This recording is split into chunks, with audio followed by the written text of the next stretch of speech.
All right, welcome to AP 103, and really excited. We're going to do a quick review of the things we've learned at this point, sevenths, sus2s, where to substitute those.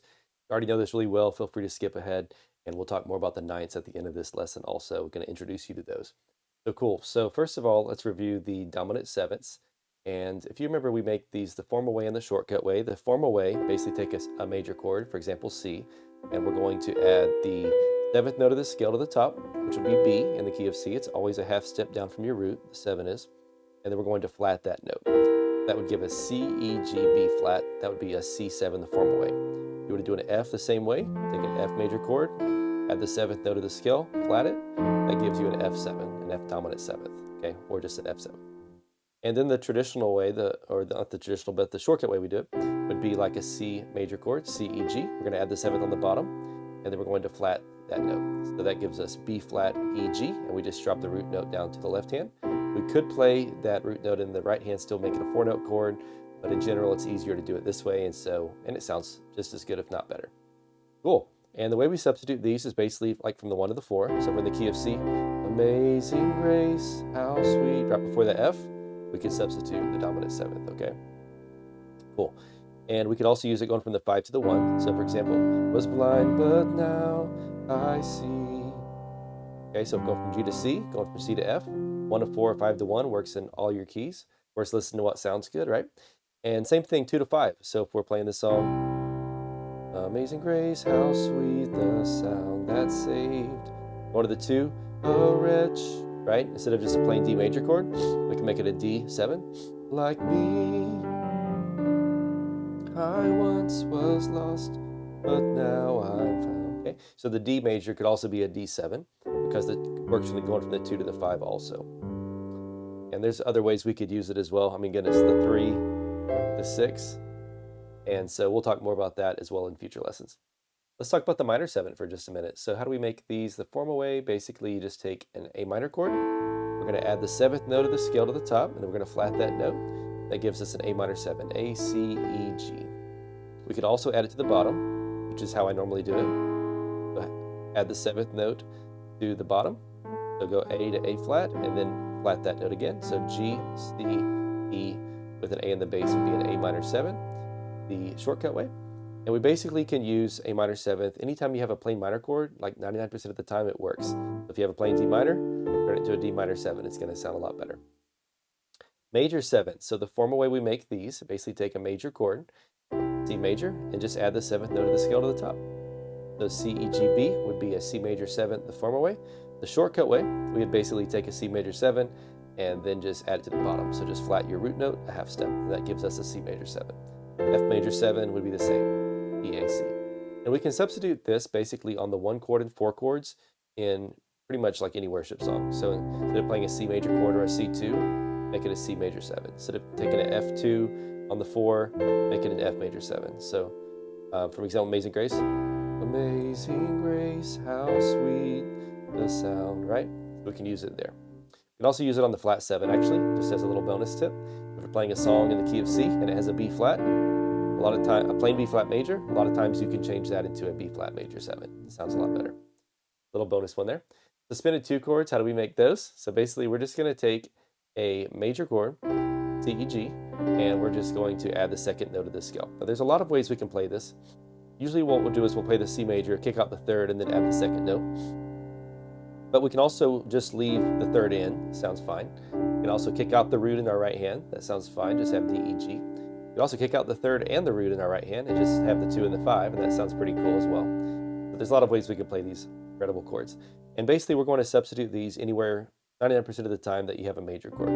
So if it's just a plain C major, you can turn that into a C2. Plain F major, turn that into an F2. Cool.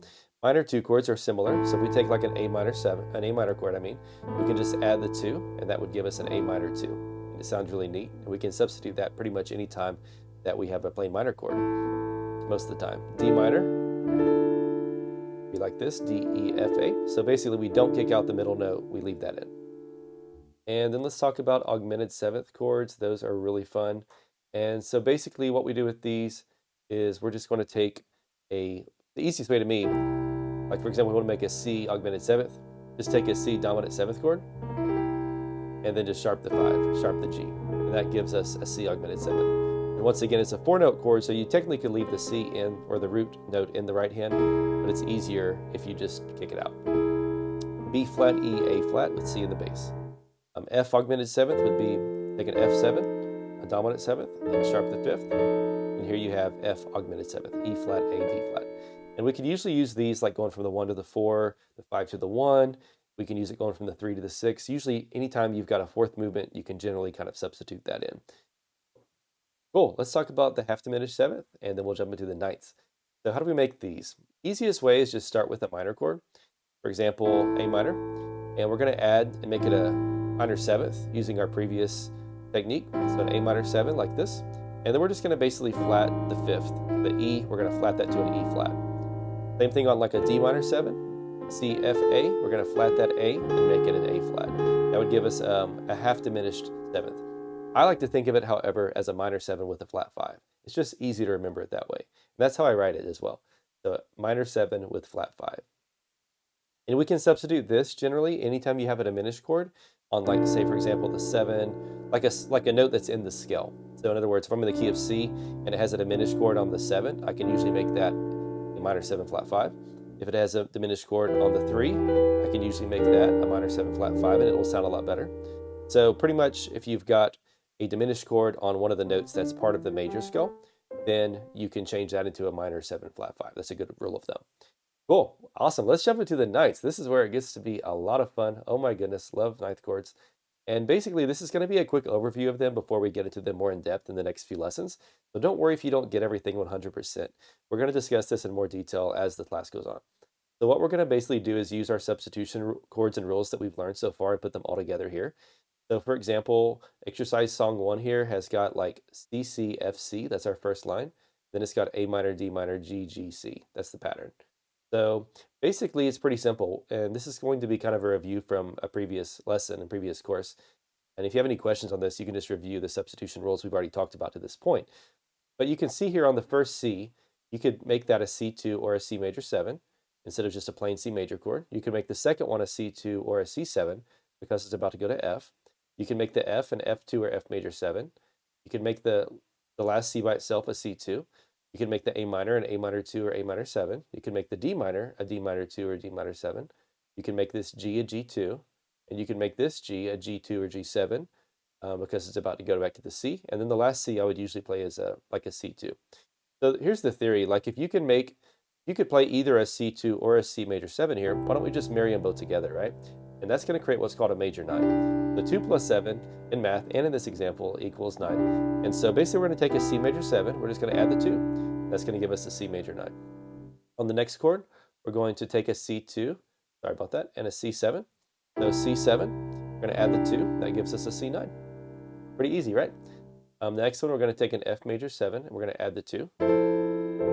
That'll give us an F major 9. And then here on the minors, we're going to take A minor 7 and A minor 2, add them both together. So here's A minor 7. I'm going to add the 2. That gives me an A minor 9. D minor 7, add the 2, gives me a D minor 9. And on the last one, the G2 and the G7, we'll add those together. We'll take a G7, add the 2, and that gives us G9. Pretty cool, right? Now, to me, I don't really like playing the major 7 on the 1 chord a lot. I think it sounds a little old-fashioned, but it'll sound right, and it'll sound nice in the right place as well. All right, continuing to move on. Now we've got some options here, right? So we have got the option to do either a C major 9, a C2, or a C major 7 on this first C. We have the option to do a C9, C2, or C7 on the second one, and et cetera, right? F major 9, F2, or F major 7 on the F. On the minors, we could do minor 9s, minor 7s, or minor 2s. So now we have more options.